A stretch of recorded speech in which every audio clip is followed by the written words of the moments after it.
Fredericktown Homestead greets you from the mighty Mississippi River. Big much. We across the river in Illinois from Keokuk. I don't know how you pronounce that. Koiku, or I'm not sure. This is the Mississippi River. You can see the current and the dam. The locks are across the way there. Nothing in the locks right now. Most everything travels this part on the canal, which is about 20 miles east.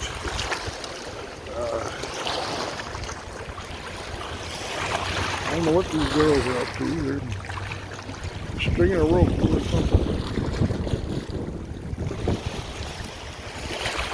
These guys look to have just crossed the river.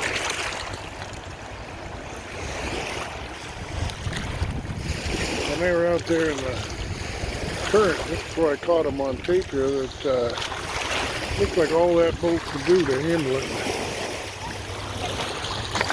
What do you suppose they're doing with that rope?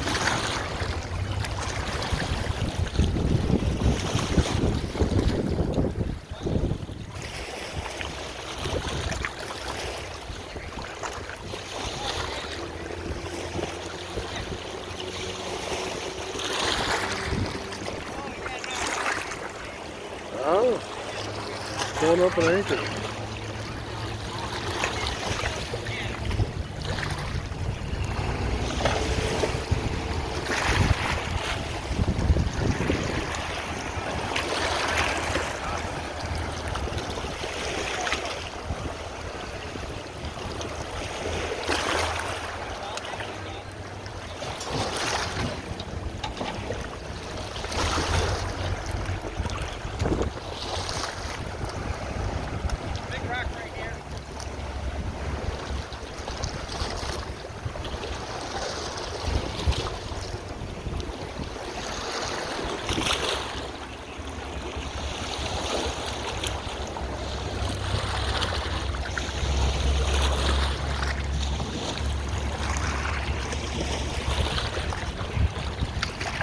I brought a family here to Keokuk, the Amish community, for a wedding. I took them down to Clark last night to spend the night. 120 miles from here. Came back this morning, and I now have until noon off. At noon they want me back there to have wedding lunch and communicate with me how it goes for tonight and the takeoff tomorrow morning. I told them that the earlier we leave, the better, but they want to hang around until 9 o'clock in the morning before they leave. That means I won't get home until 9 o'clock at night at least. So I won't get home until midnight by the time I drop them off. But yeah, I got 2 drop-offs, and one's in Hillsboro, one is down Circleville area, but it's a long ways from Circleville. It's about a half-hour drive from Circleville.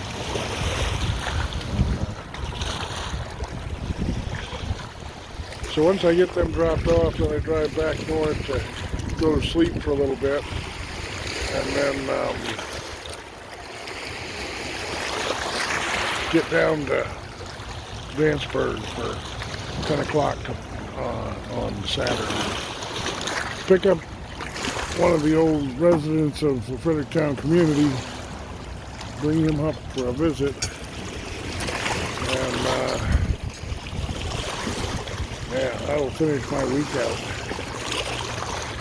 You see these vehicles on the dam. I wonder if I can maybe somehow get on the dam, and that would be a fun place to take some video. This is a fun place here. We've got quite a bit going on here with the bridges and the dam and the power plant. They're doing some excavation on the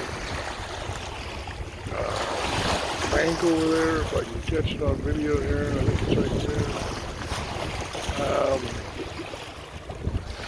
Yeah, quite a bit going on here. The Mississippi River.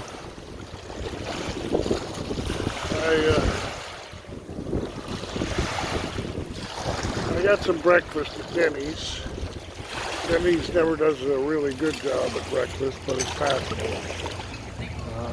I searched online for some sort of breakfast, but Google search isn't working as well as it always has recently anyway.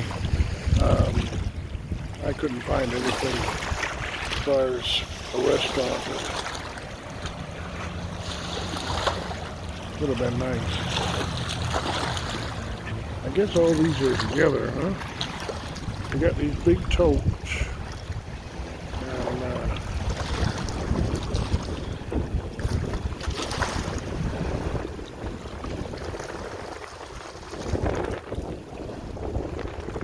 And what the? I suppose those big totes are for fish. Put fish in. Looks like they have some kind of pump there. Yeah, electric pump.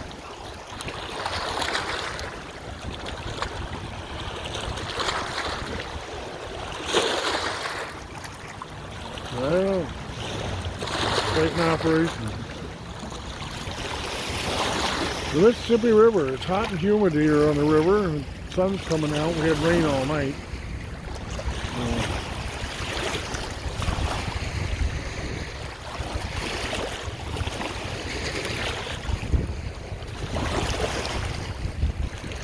I'm trying to get on the Pastured Pig podcast, trying to get a hold of Troy Troy McCullen down on Red Tool House YouTube channel, and get on the Pastured Pig channel.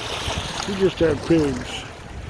One pig did all right, the other pig escaped and had her pigs out, and I guess only one survived, and he put that on the other pig, and he didn't have very good luck. But at least he's got 12 pigs viable. I look forward to talking to him, pig experiences. We at Bonnie Brae had a similar situation where we had two pigs farrow at the same time, and well, one pig, oh, there's a big fish in that net, putting it in the tub.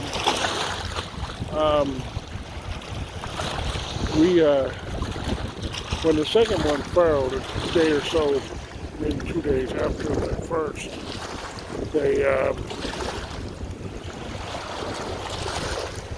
the second one got out in the afternoon and wandered to a place that wasn't very wise for farrowing, and she had her pups.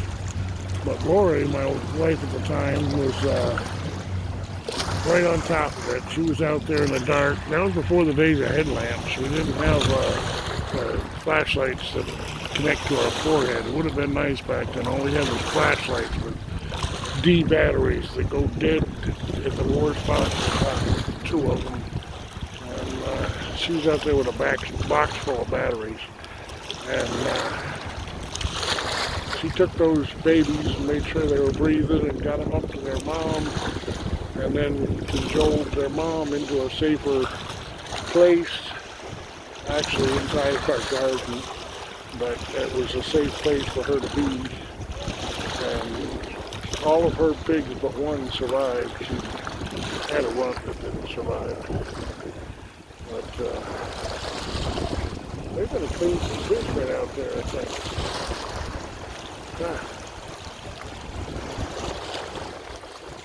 But nice, yeah, I think.